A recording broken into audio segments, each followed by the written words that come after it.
या बुलेटिनच्या सुरुवातीलाच एक महत्त्वाची अपडेट समोर येते आहे। शिवसेना खासदार संजय राऊत बोलतायत, आपण थेट जाऊया। मंच पर खत्म हो गए।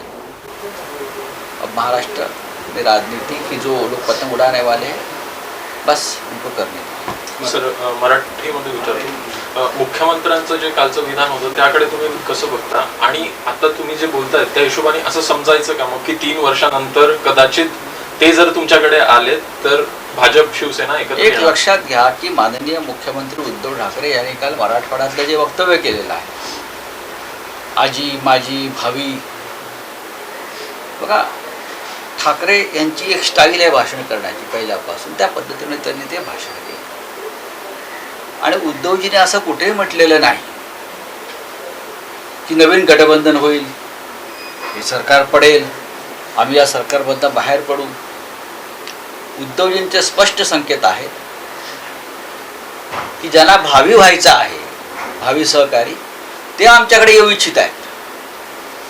त्यातले काही लोक त्यांनी बोट दाखवून नाव घेऊन सांगितलेलं आहे। आणि ज्या हालचाली दिसत आहेत राजकारणामध्ये, विशेषतः चंद्रकांत पाटील यांनी जे सांगितले मला माजी मंत्री म्हणू नका, माजी म्हणू नका, त्याबाबतच्याच हालचाली।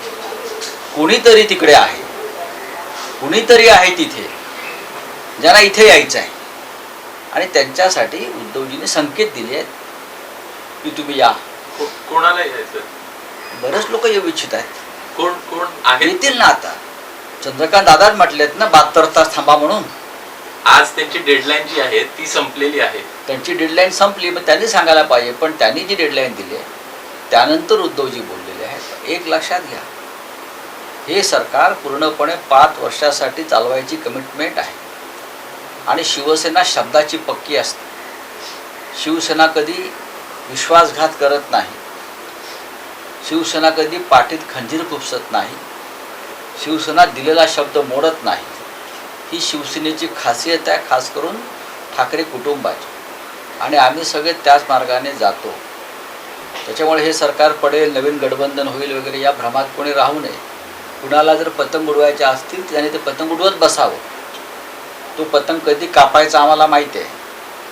आणि एक महत्त्वाची गोष्ट तुम्हाला सांगतो, ज्या पक्षातल्या लोकांनी शिवसेना भवन फोडण्याची तोडण्याची भाषा केली, ज्या पक्षातले लोक मुख्यमंत्री उद्धव ठाकरे यांच्याविषयी अपशब्द वापरतात, कानाखाली मारण्याची भाषा करतात राज्याच्या मुख्यमंत्र्यांविषयी, हे जे काय नवीन कल्चर आलेलं आहे समोर, तर अशा पक्षांशी हात मिळवणे कशी करू शकतो आम्ही भविष्यात, भावी? उद्धवजीने स्पष्ट सांगितले कोणीतरी इथे येत आहे त्यांचं आम्ही स्वागत करू। सर मराठवाडा म्हणजे आता तुम्ही जसं बोललात तशावरून असं वाटतं की पश्चिम महाराष्ट्रामध्ये भाजप आणि शिवसेनेमध्ये वेगळं चित्र दिसतं आणि मराठवाड्यामध्ये दानवे आणि सत्तार एकत्र बसतात। ह्यामध्ये भाजप आणि शिवसेने दानवे आणि सत्तार एकत्र बसल्याविषयी फार तुम्हाला अडचण वाटायचं कारण दानवे आणि सत्तार हे दोन त्या भागातले मंत्री आहेत, राजकारणामध्ये एकमेकांचे सहकारी असतात। आता दानवे आणि मी सुद्धा एकत्र बसतो अनेकदा। दानवे माझे शेजारी आहेत दिल्लीला। आमचे जुने बघा राजकारणामध्ये राजकीय मतभेद असतात, आम्ही निवडणुका विरुद्ध लढतो, एकमेकाविरुद्ध भूमिकांवर टीका करतो। याचा अर्थ आम्ही एकमेकांचे कडवट दुश्मन आहोत असं नसतं। उद्या जर मला देवेंद्रजी भेटले तर मी नक्कीच त्यांच्याशी बोलेन, त्यांची खाली खुशाला विचारेन। उद्या जर मला त्यांच्या घरी जावं असं वाटलं तर मी त्यांच्याकडे जाईन, तेही माझ्याकडे आलेले।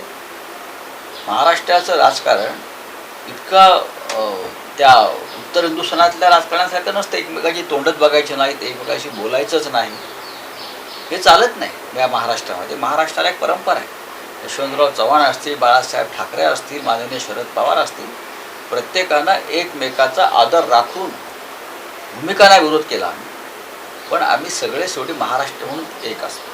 पण सर आता निवडणुका आहेत महापालिकेच्या, या याच्यात भाजप आणि शिवसेना जी आहे ती मराठवाड्यामध्ये एकत्र येऊ शकेल असं आपण समजायचं का?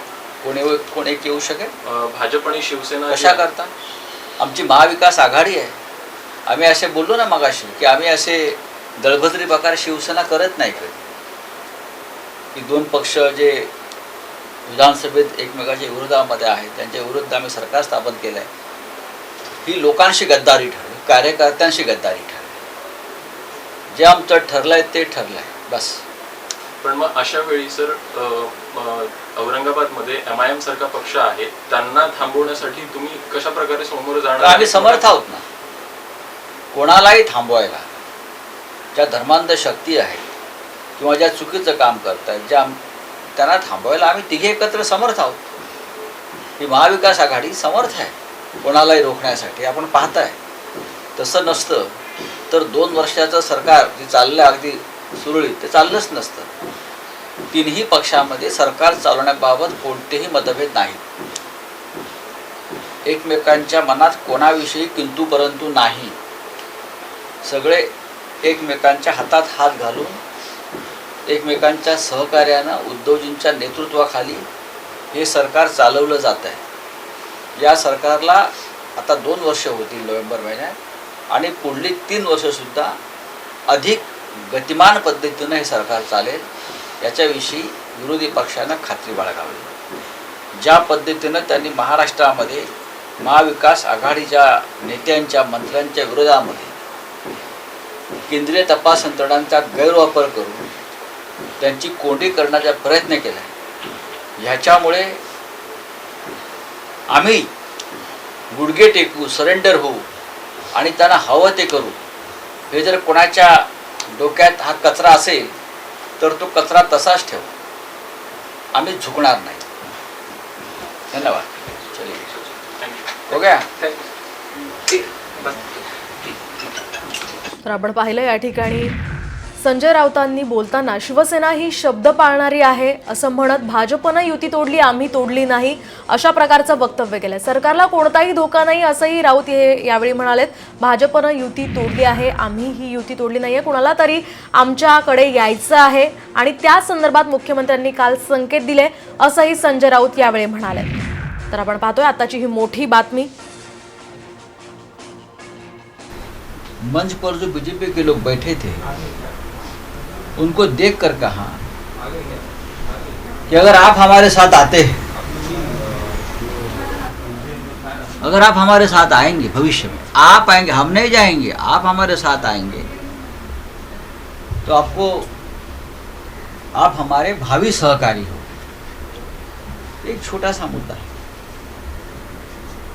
ये सरकार जो है ये कमिटमेंट 5 साल सरकार चलाने की है और शिवसेना हमेशा कमिटमेंट को ताकत देने वाली सरकार है. जो कमिटमेंट है वो कमिटमेंट है. वो 5 साल सरकार पूरी चलेगी.